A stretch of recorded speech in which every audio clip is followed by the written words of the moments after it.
Chris here to part 4 of Fiesta Restoration. And no, that isn't something that the kids drew, despite what some people in the house think. It is in fact my ordering sequence for the valves and the rockers for the head. And I wanted to show this system because it's important that the valves and the rockers go back in the exact same place as before. And there's 16 of them, so 16 small Ziploc bags do the trick quite nicely. The valves need to stay with the head that they came with, and the rockers need to stay with the camshaft, because the camshaft is what pushes the rockers down. Because all these surfaces have been pushing against each other, they make a nice snug fit. Now, you might ask yourself, well, why does that matter? Because everything's going back where it came from, right? Well, you'll find out in the next episode. So this episode focuses on the camshafts and the ladder that the camshafts sit in. So that chain there and that plastic bit is the chain tensioner system. That's getting replaced because why not? We're in there, so might as well get done. And there are the two camshafts. So the DV6 engine, this variant came with the two camshafts because it has 16 valves. The later version had just the one camshaft with 8 valves. I'm not getting into the arguments about which engine was better. I don't really know. I don't really care. And because people on YouTube like seeing stuff get cleaned, for some reason, you weirdos, cue the music.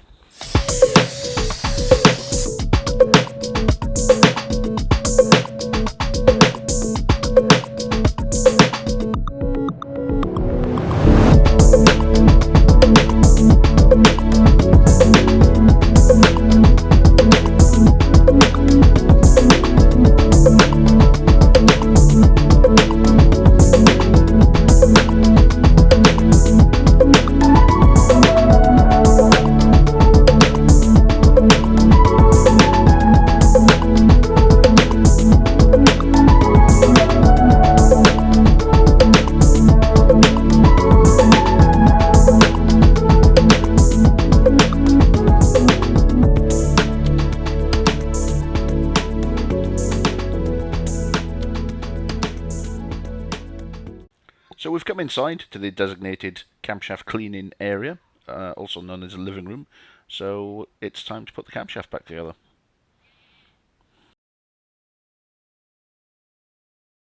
Ideally, this needs to be clean as possible. It's a good opportunity to check for any wear, but fortunately everything looks tickety-boo. Seems like all that on-time oil servicing is paying dividends.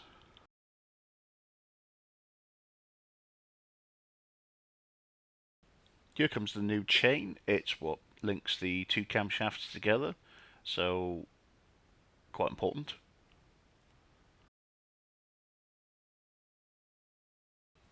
You'll notice two links which are differently coloured, so they've got to go on a certain place to make sure that the two cams are in time with each other.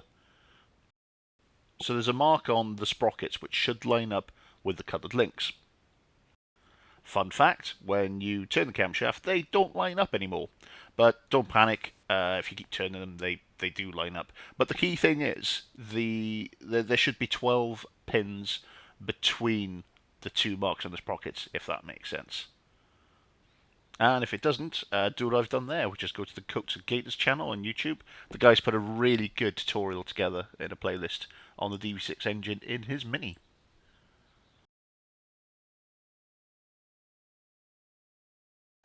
This is a bit of a pain in the arse, it's quite fiddly.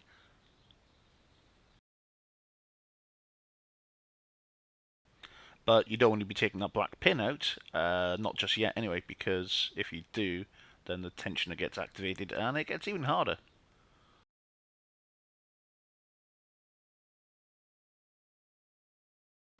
And as you're fiddling, as a Brucey bonus, it's quite possible for the spigots to jump one of the chain segments, which is not good, so keep an eye on that.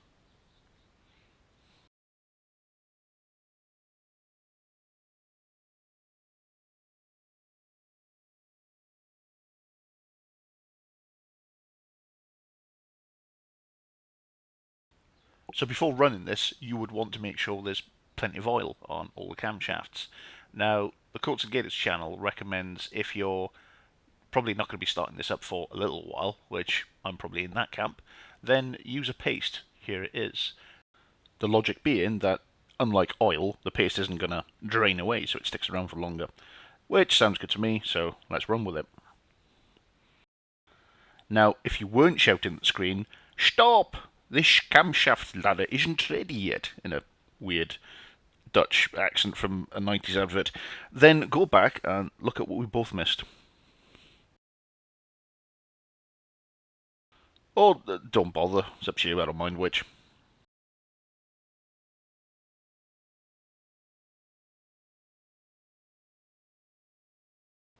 I still haven't spotted my mistake.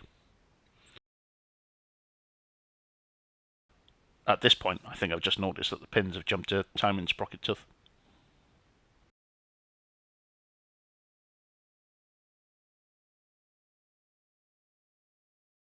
Of all the things to be paranoid about and double check and triple check, this is definitely up there.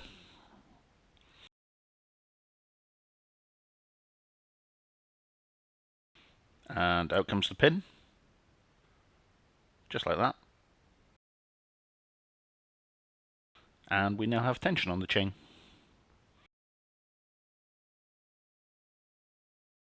Alright, bonus mini games. This one is for double as many coins as normal as everyone versus. I was talking about myself, not the YouTuber that the kids were watching at that time. So, yeah, that's what we'd both missed. The paste for the end caps. If you didn't miss it, have a cookie.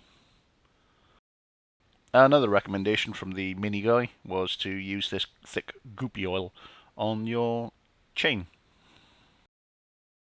His videos cover this section in quite a lot of detail, so I'll put a link to his playlist in the description.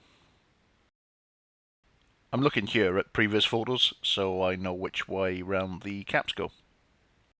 And they have to go in the exact same places as they came out of, because against the camshaft, the tolerances are quite tight. They get a bit of paste as well. Well, saying that, they get a clean, then a squirt, then another clean, and then some paste, and then they go on.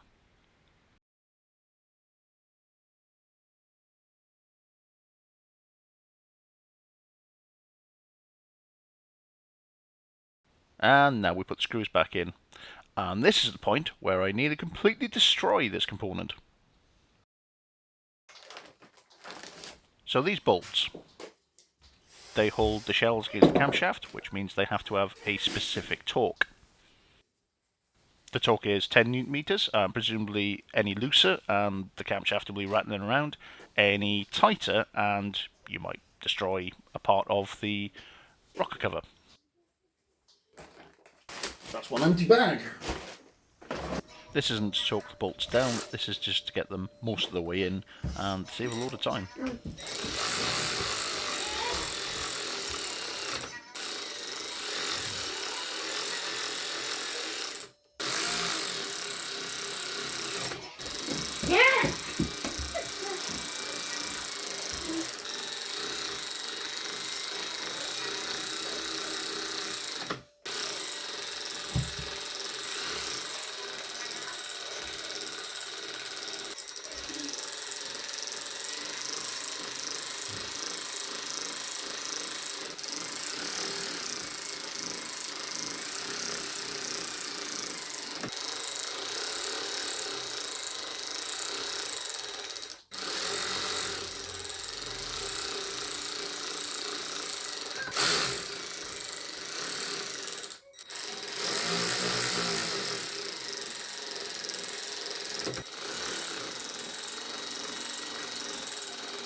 It would be quite a good idea at this point to just make sure everything turns nice and freely.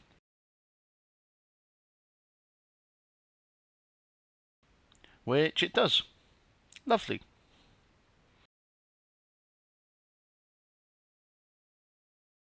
So this is the part of the episode where we narrowly avoid absolute disaster.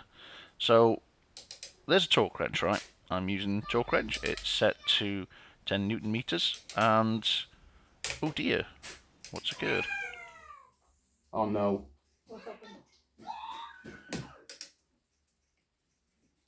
What's happened is the sodding bolt has snapped.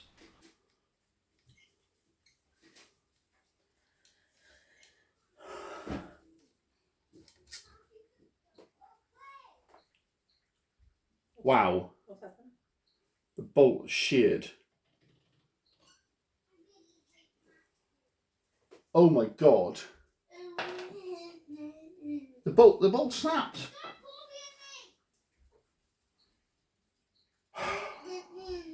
By some miracle, the bolt came out in one piece, just. Luckily, it didn't snap in the head. So this torque wrench's range was between 7 and about 100, and it went up in stages of 7. It would click at 7, but not 7.5. Not 8, not 9. It was really weird. So, answers on a postcard, please. What the hell was going on there? But I just thought, no, this is not safe. I need to get maybe a smaller torque wrench with a smaller range. So, here's the one I got, and it clicks satisfyingly. Yeah. Ignore the fact that the cover's moving around. It wasn't before, so that wasn't the issue. So, here are the two torque wrenches and the size differences. I'm going to make a mental note of that. Don't rely on the lower end of a range of a torque wrench, especially on low torque bolts, I guess. So that's enough for now, and our near calamity.